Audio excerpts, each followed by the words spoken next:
Jeannie's RV Adventure. Wait, what? Oh, sorry. And Eric's.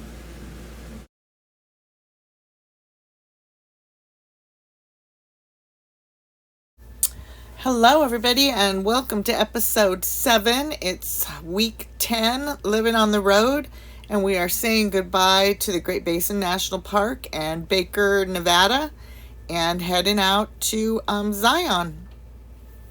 Thanks for joining us.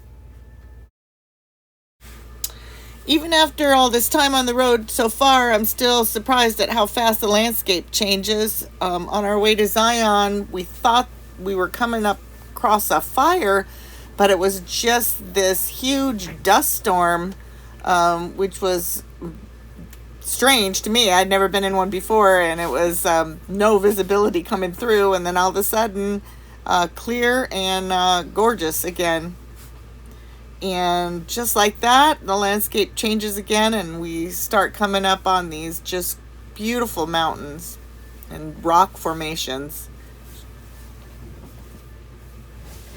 We had a nice, easy drive, and here we are in Zion. And we're stayed at the Zion Canyon Campground and RV Park, which has changed a little bit. I didn't get a picture of their new sign because I guess they were pretty wiped out in the flood a year ago, and their Quality Inn was completely destroyed, which they had sitting right out on the street in front of the RV park.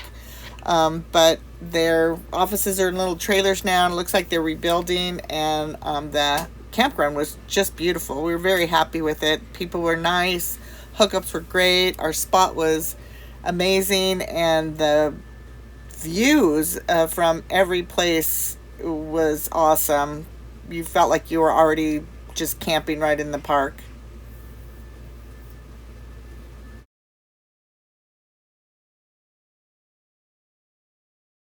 After setting up and getting settled, we just walked right out to the entrance of the RV park where this little Whiptail Grill restaurant was, and had a little meal and an ice cold beer, and it was really good. I recommend it if you're there.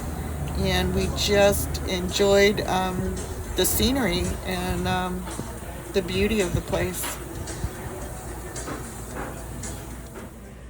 Hi, everybody. Happy 4th of July. We are up here at Zion National Park, starting week 10. And we just wanted to get on here real quick and say hi to everybody and let you know that we're having a great time. And I hope you're enjoying these videos. I should be caught up by now. It won't be 4th of July when you see this video. But I just wanted to jump on here and give a little intro and say how fortunate we are to be living in the great United States of America, and that we know that other people aren't as fortunate. And so we're giving some thought to people in other countries today, and some of the suffering that's going on around the world. And we just wanted to let you know that we're here and we're doing good, and we miss everybody. Okay, bye. So this morning we walked down to the entrance of the national park, which is just a couple blocks from the RV park where we're staying. So that was very nice and convenient.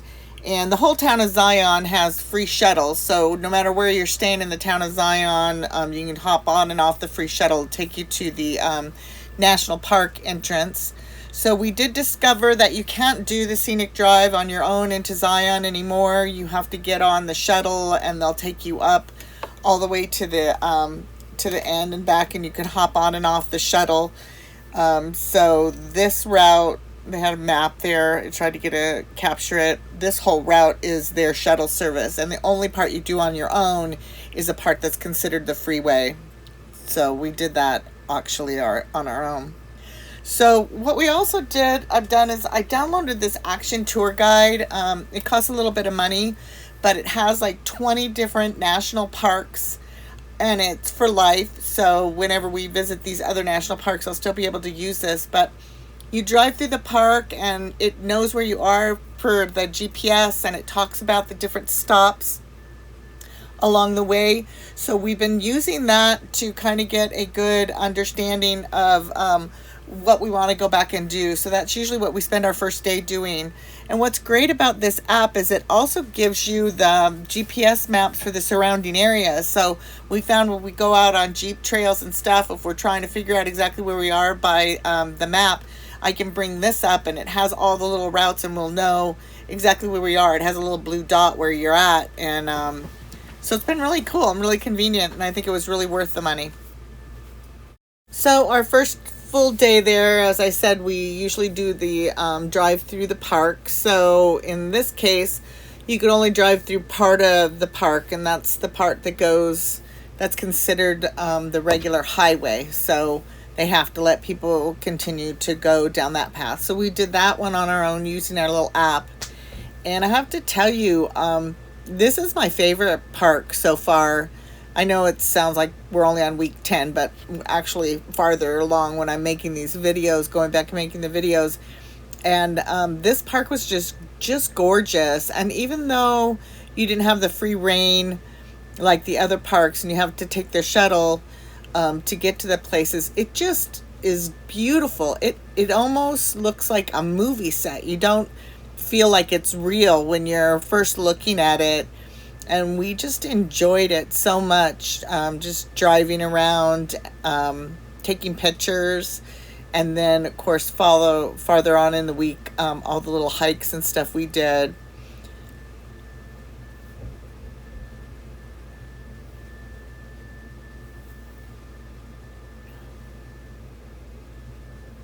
And someone even left me a little Disney reminder. Isn't that cute? Stuck on the side of the brick wall there.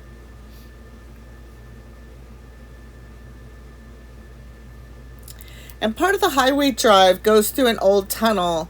So there's some restrictions on RVs and stuff. You have to have a guide take you through. So they do the one-way traffic to allow the RVs to drive straight down the middle of the tunnel because it's very narrow and wide. And it's cool. They have these cutout windows along the way through the tunnel. It's very interesting. We didn't go through the tunnel with our RV. Actually, when we left, we went around the other way because ours is a little too long with our tow vehicle. So you can only be so high, so wide, and only so long from front to back. But it was pretty cool driving through it on our own in the Jeep.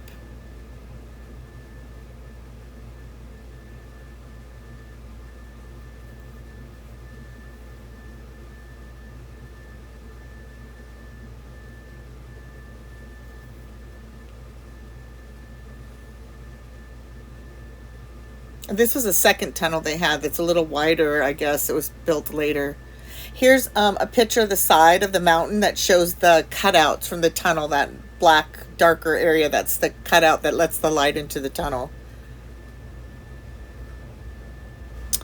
And when we got back to the RV and campground, we walked down to the little river that goes through the campground that comes from Zion National Park and cooled off in the water. And this was an added bonus. I love having water other than a pool, at these parks that you can get into and relax. And we took the dogs down there and cooled off, and it was a wonderful day. And here's our friend, Mr. Squirrel. Well, the next day we took the shuttle in to Zion, and we went all the way to the very last stop, which was the River Walk. We walked about a mile up and then went into the river and did the Narrows. We didn't go all the way to the end, but as Zion is my favorite park so far, this has to be my favorite hike so far. I just had so much fun. We just had so much fun. The hike is almost all in the water, and it gets a little deeper later in the day than did at the beginning of the day. I'm not gonna lie, it was hard. You're walking on a lot of rocks and stuff. Walking sticks are a super good idea. We just had water shoes, and so a lot of people were renting those waterproof hiking boots. I think if you just had a really good pair of hiking sandals with some pretty rigid soles on the bottom, you would have been fine. I should have brought mine, but I think they're packed in a pod somewhere. Anyway, it was so much fun. It was so beautiful. I had a hard time making myself turn around and not go to the end, but it was a good that we stopped when we did it, when we went back. Maybe, when we get a little better in shape and come back, we can go all the way to the end of the Narrows. I highly suggest this hike.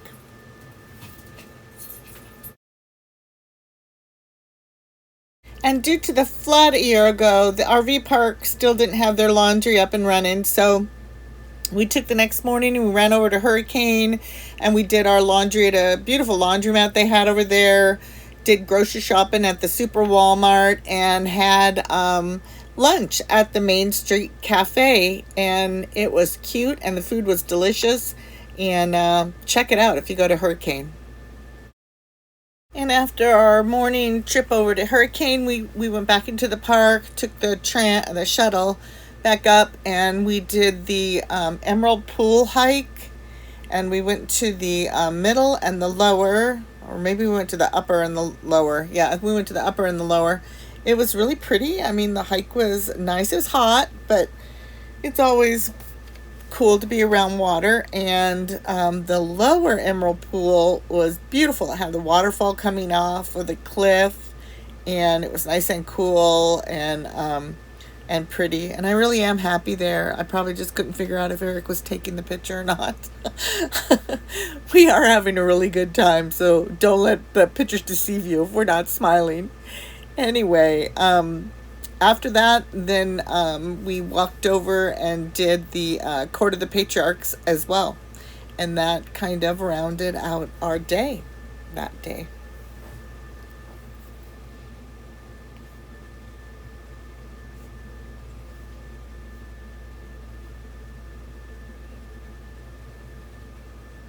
So way back on week 6, when we were in Holbrook doing the Petrified Forest and Painted Desert over there in Winslow, I ran into a lady in the laundry room who told me about Antelope Canyon and we should try to get a tour there.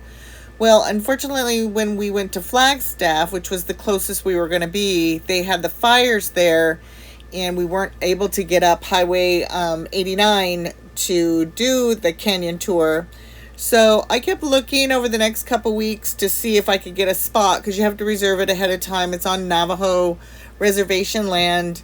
And finally found a spot where 2 of us could go in, and it was going to be when we were in Zion. So we decided to go ahead and we took the 2.5-hour drive over there. We got up super early in the morning and we went into the Antelope Canyon tour. And it was beautiful and it was worth it. And if you're near the area, I highly suggest it. Our tour guide, remember her name was Cindy. She's Navajo Indian. They give all the tours, and she was very nice and very informative and took pictures for us, and we just had a wonderful time.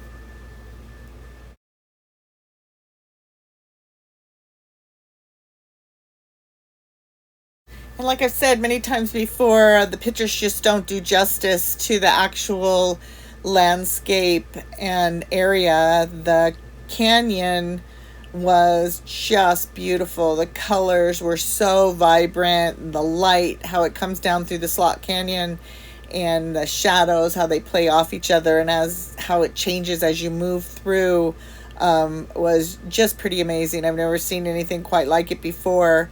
It was worth every minute of the drive over there, and I highly suggest visiting there if you're going by the area at all.